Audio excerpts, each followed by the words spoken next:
Oi, turminha, tudo bem? A gente está aqui para uma videoaula e as habilidades são identificar as formas de energia envolvida nas transformações químicas e comparar o tempo necessário para que essas transformações ocorram, né? E classificá-las como revertíveis ou não revertíveis. São 3 habilidades, mas vocês vão ver que elas são bem simples, tá bom? Vamos lá então. Olha só. As transformações, né, ou reações químicas, a gente sabe que elas não acontecem todas ao mesmo tempo, né? Assim, não seria o caos se elas acontecessem assim, todas ao mesmo tempo, né? Coloquei aqui 3 exemplos.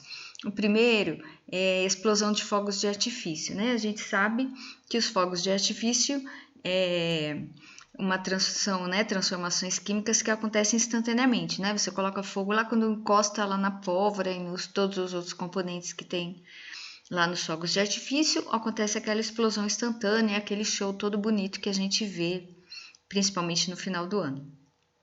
Outras ocorrem mais lentamente, né? Apodrecimento de fruta e de alimentos em geral.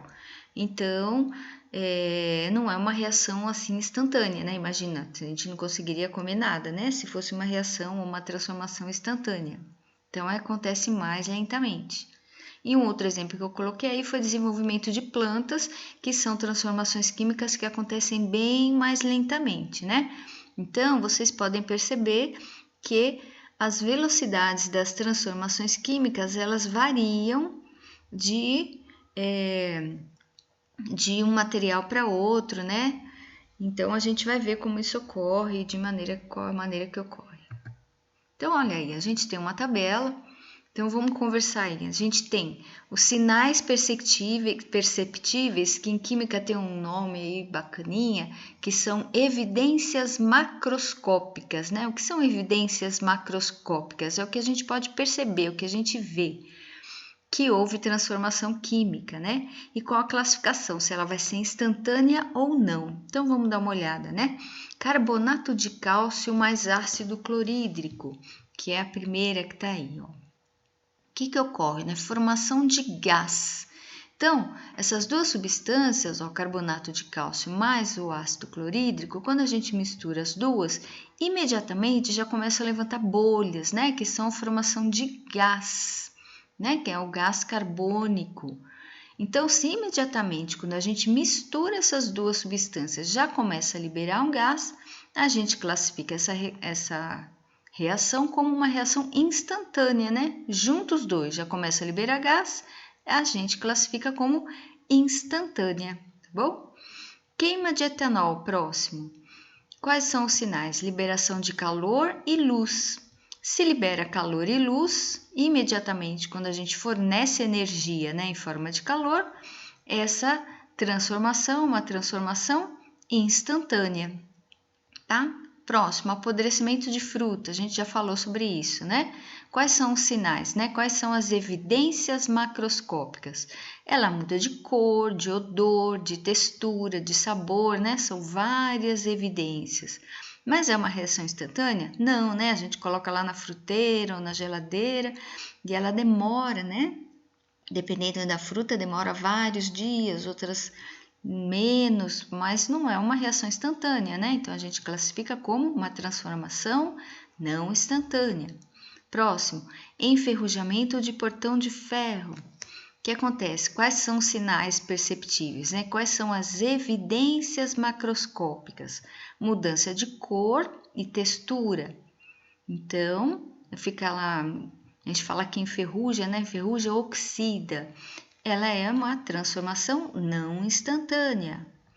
E o próximo, cozimento de um ovo. A gente já falou sobre alimentos aqui, né? Mudança de cor e textura, uma transformação não instantânea. Fica lá, né? No fogo e tudo. Demora uns minutinhos.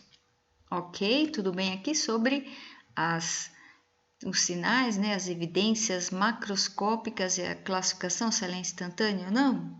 Vamos para o próximo. Então, como é que a gente altera, né? Algumas vezes a gente precisa, né? E nas indústrias também é desejável que se aumente ou que se diminua o tempo dessa transformação química, né? A gente pode acelerar ou diminuir. Olha só, se a gente altera a temperatura, por exemplo, em casa, colocando os alimentos na geladeira, a gente aumenta o tempo de vida. Por quê? Porque a gente diminui a velocidade com que essa transformação ocorre. Então, se a gente diminui a temperatura, a gente consegue conservar mais, a gente diminui também a velocidade dessa transformação química, tá? E quando a gente coloca um alimento na panela de pressão, a gente aumenta a temperatura de ebulição.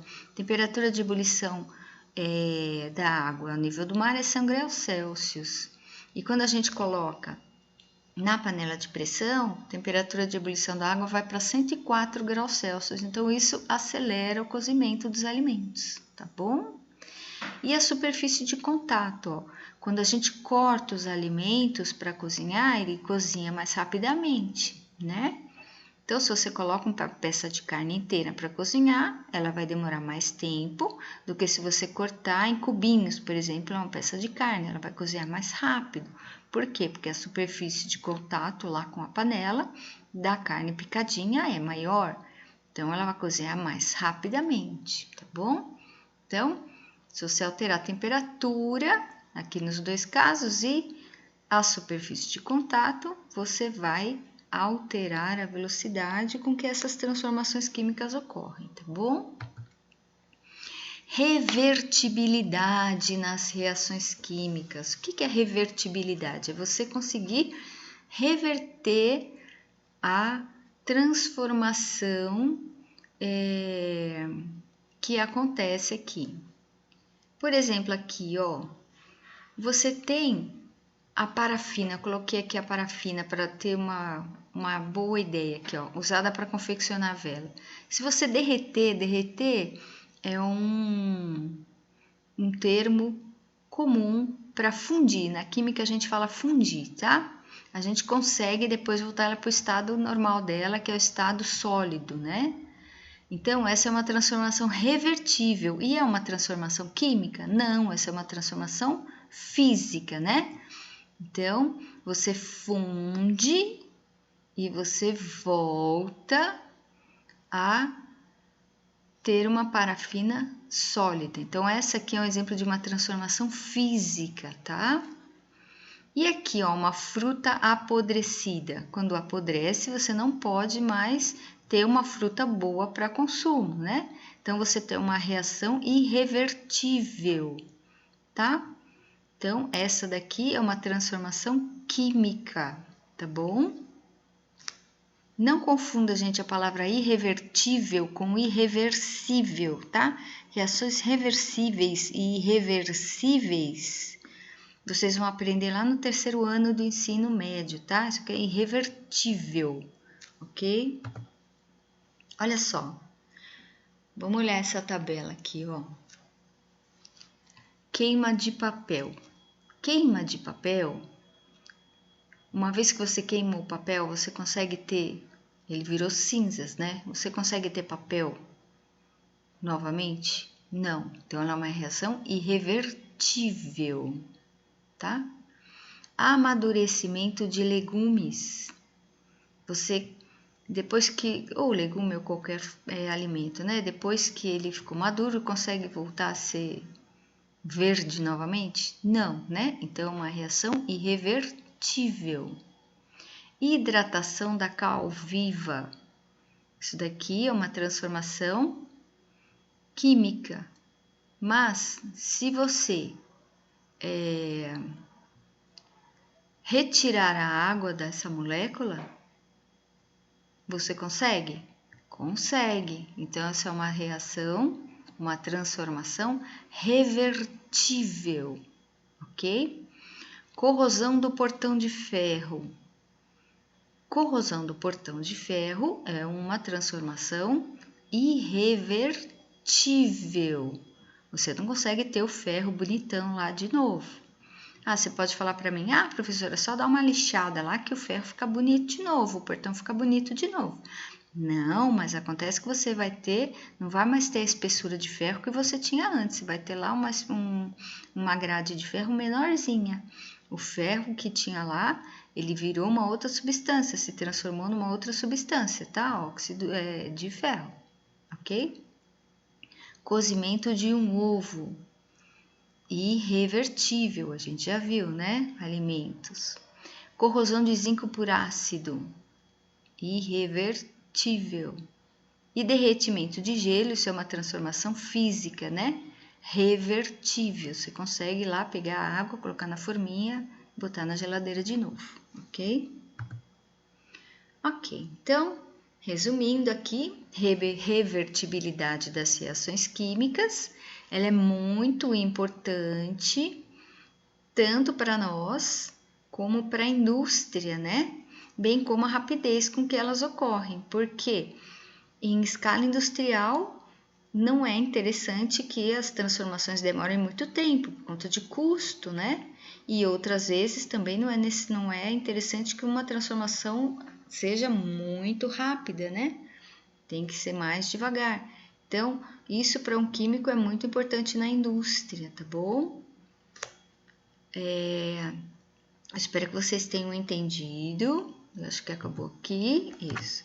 Que vocês tenham entendido. Qualquer dúvida, vocês têm agora uma listinha de exercícios para fazer. Qualquer dúvida, no nosso plantão de dúvidas, a gente esclarece, tá bom? Um beijo para todos e fui!